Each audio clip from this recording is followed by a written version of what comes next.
Hey, it's Aaron. And this is Kristin. And this is Drive Mode Show.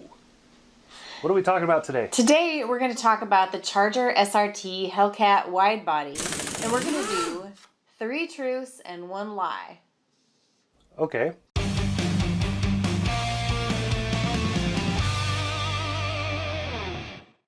Okay, here's my 4 items. See if I can get these. See if you can guess which one is the lie. Number 1, Hellcat offers a secret red key that unlocks more horsepower than the black key. The second item is that the miles per gallon fuel efficiency is 15 city and 21 highway. The third thing is that the Charger is available with a manual transmission. And the fourth thing is that as a wide body, it's 3.5 inches wider than the standard. Now, Okay. what do you think? So I have to figure this out without the power of the Google. That's right. So I know you're right on the body. I know that's correct. Yep, 3.5 I know inches. the red key thing. So the ones that I'm not sure on are fuel efficiency or the standard transmission, because I can't remember if Hellcats have one in any of the models, any of the Hellcats. I don't know that I've ever had one that actually, yes, I did. When I had the Challenger Hellcat, it did, I think it had a 6-speed. So I'm going to call it on fuel economy.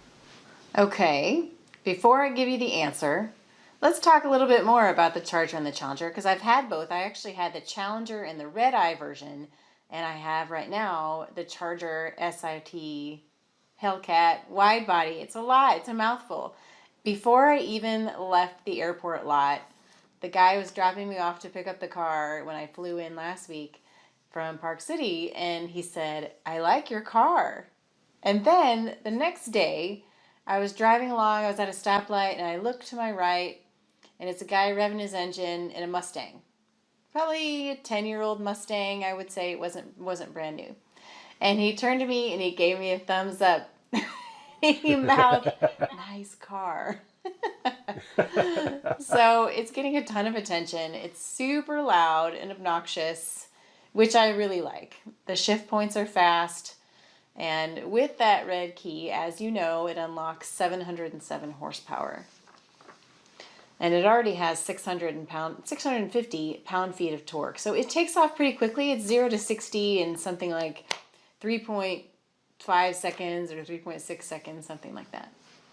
And it's no slouch even with the regular black key, because it's still like 500 horsepower. Right. So if you... Even the valet is still going to go Ferris Bueller this thing. That's exactly what I was thinking about. If you have the black key, that would be one I thought, well, that'd be one you could give to your teenager. Well, not really, because 500 horsepower is still pretty substantial. But it's not 707, so there's that. It does, I believe, limit the throttle response a little bit too, so it takes longer for it to climb up that horsepower chart. But maybe, it's yeah. Still it's still a lot of fun. So how'd I do? You did pretty well. So here's the thing. The one lie in this list of 4 is that the manual transmission is only available in the Charger. You mean the Challenger? Yes, in the Challenger. Yeah. Manual transmission is only available in the Challenger, the 2-door muscle I screw car. those up a lot. Wow. Okay. That's actually a little bit disappointing. But not terribly, because with a car... So my experience in the Challenger was, it was fun to shift the gears, but you're already afraid for your life, and then you have to take that hand off the wheel. It's a little more than you want to do. So yeah, it's so fun. I drove the Challenger. Here's a funny thing. I drove the Challenger to an event here in Austin called Fully Charged, and it was all about electric vehicles. And here's me with an ice, and I felt very conspicuous, but it was awesome. Yeah, So I fun would to totally drive. do the same thing. Both of these vehicles are really fun to drive. I'd say if you're a family person and you want all that power of the Hellcat, the Charger's a great choice. And the wide body, it's nice and wide in the back, as the name suggests. There's plenty of leg room, so you can cart your family around and still have that zoom, that grunt that you want from a performance vehicle. So hopefully I can find the photos to show them here, because my first Hellcat was a Charger. So the first time I ever drove one. And I had, my girls were still in car seats. I had them in the back of the car. And I had the chief of police sitting next to me, and we were on fresh pavement that they'd just taken the cones off of it a couple days before. He had taken me out there and he goes, "There's brand new pavement, let's go." we were doing rips up and down that pavement. My girls were on the back seat going, "Woo!" Woo! I know my son really likes the Charger as well. It's so fun. He's not going to want to give it back, and neither will I. It's a car that my son would say, "Dad, are you going to pick us up from school today in the cool car?" This is, yeah. So I have a surprise for you. Tell me. I want to play the same game, but I'm going to do it to you. Oh, okay. And I'm going to do it with a car that I know you don't know much of anything about. Oh, man. That's just mean. So I want to talk about the Fiat 500X. Okay. Specifically in the 2020 model. And the reason I'm going to talk about this is because I literally just handed that car back this morning. I did trade up. I have a Mercedes now, but Not bad. The 500X, You're not complaining. The 500X is a surprising little vehicle. Got to check the eyebrows. Okay. Raising eyebrows in automotive. I have 5 items. I lied on one of them. Okay, I'm ready. So for 2020, all-wheel drive is standard. The car has 147 horsepower. It comes in a trekking package. It starts at $24,590, and it has a 1.3 liter turbocharged engine.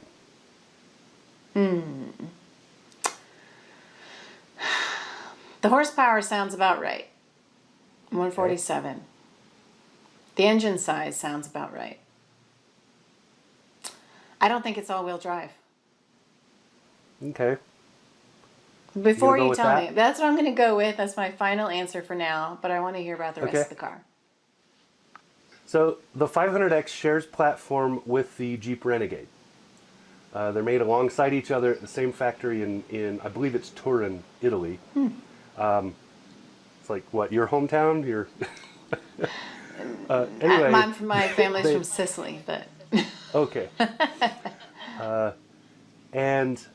So it shares a lot with that Jeep. The difference is the Jeep has a Jeepy transmission and a different suspension. Wait, did you say Jeepy transmission? Yes, Jeepy. Gotcha. That means they give it names like Freedom Drive.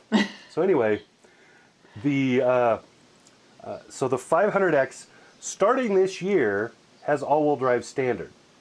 It used to be front-wheel drive with all-wheel drive as an option. Okay. So now it's standard.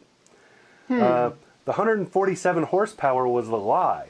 It's actually 177. Wow, okay. Well, that's better. Yeah, they put some serious turbos on that little thing. Now the downer is the turbos have to spool pretty fast in order to kick in, which means it's somewhere around 1800 or 2000 RPM, which means you have about 2 seconds of delay if you're at a full stop before you'll have those turbos kick in when you shove down the gas. Now that's assuming you're driving like a normal person. You can kick them in faster if you want to just slam it to the floor, but normal people don't do that. Anyway, True. It does have a trekking package. Yep.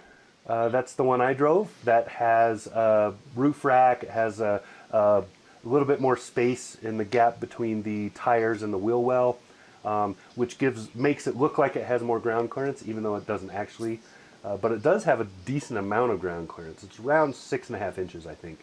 So it's pretty good. And I drove it on the snow and ice out in Colorado too. I saw the picture. It looks cute. And it's really good at it. lots of fun, and it likes Motorhead. It does, huh? And I got a second from that from Nathan Adler. So The car likes Motorhead. and it is a 1.3 liter turbocharged engine. So, and the same engine is, and the same transmission are also in the Jeep Renegade. Okay. The Jeep Renegade's a nice little vehicle. We've had that at the Texas Truck Rodeo a couple times, and it's fun. It's real nimble. That engine was new last year, and I drove it in the Renegade last year. So when you take the top panels out and you cruise up the road in that thing, it's a great little car. I really like it. It's fun. Party on. Yeah. So did you, in terms of headroom and room, did you and Nathan fit pretty well in that? Because you guys are both fairly tall guys. Fit really well. So here's a funny story. We drove it at the event, and then coming back, I actually drove him home. And both of us, big dudes, sitting in this little car, driving down the mountain where the roads are snowy and terrible, and I've got it in snow mode, and I'm cruising down, driving, luckily with snow tires. We're coming down the hill. It did wonderful. Had no issues whatsoever. I was driving like you should, but it had no issues whatsoever. But there were some glances. We stopped at a coffee shop to use the bathroom and get some coffee, and there were some people looking like, when these two big guys get out, and he has a big boot on his foot. Oh yeah, because he hurt his foot, yeah. And so he's like walking like. So, it was really comfortable. It's amazing how much room is in that. Yeah, it's bigger than it looks kids in the on back the seat outside. last week. What's that? I think it feels bigger on the inside than it looks. Oh yeah. Lot more cargo space than you would expect. And I had all three kids in the back seat without problems. They were cramped, but they weren't like, the whole time. Get off me! Yeah. So it's a surprising vehicle. I was surprised at how much I liked it. It's not my first time in the 500X, but it is the first. Excuse me. It is the first time with this new engine, and I believe the first time I've had all-wheel drive with it. So it's a more livable vehicle now, to me. So, what kind of driver do you think would really appreciate the Fiat X? I think it's somebody who they need the crossover. So you need slightly more space, you need the bigger size, you need the ability to go through the weather or, light off-road, weekend getaway, that kind of thing. But you don't want to give up style, because Fiat really does sell because it's the Italian style. So Fiat has their pretty signature look, their signature everything. If you want that, but you want to have the ability to actually go do things and not sacrifice a bunch to have that style, then this is definitely the vehicle. It's nothing like the 500 or the 500L, which are completely different vehicles, but it has the same look that they do. Right. So and very curvy. There you go. That's the person that wants it. Okay.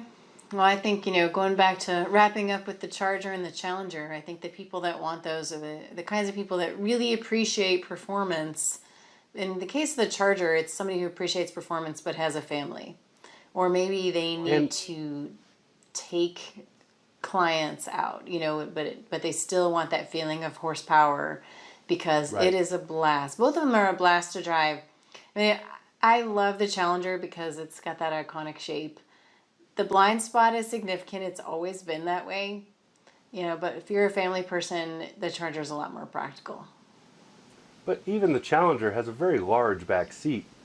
So if you have smaller kids, they're fine back there in that car. Yeah, unless the driver's really tall, and then the back seat does get pretty cramped. So when this was about 2 years ago, I had the Challenger Hellcat, and we went to the car show in Nebraska by Tim Esterdal's house, which from here is about an hour.